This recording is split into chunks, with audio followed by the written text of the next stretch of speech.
अस्सलाम वालेकुम। अल्लाह से मोहब्बत करें, ज़िंदगी का एक असूल बना लें। हर खुशी हर गम का पहला अहम राज अल्लाह को बनाएं।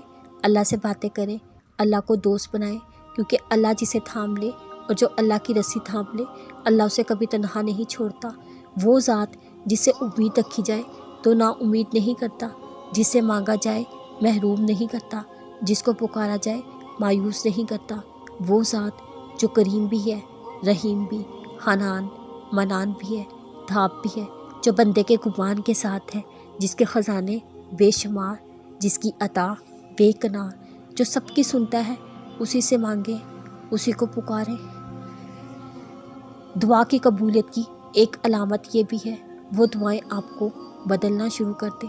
अगर दुआओं के आंसुओं की सिसकियाँ दिल को खिला रही हैं, रोना सिखा रही हैं, सजदे करवा रही हैं, गुनाहों से बचा रही हैं, तो याद रखें वो अल्लाह से मिला रही हैं। वो दुआएं नसीब सोने का बना रही हैं। वो दुआएं सिर्फ कबूल नहीं हो रही, वो आपको कबूल करवा रही हैं।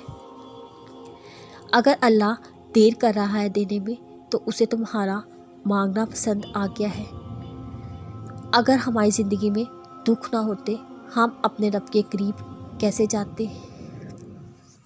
दुआएं ना छोड़ें, चाहे आपको ये लगे दुआएं खाली जा रही हैं, चाहे आप हाथ उठाए थकने लगे, चाहे दिल उम्मीद खोने लगे, पर दुआएं मांगने कभी ना छोड़ें।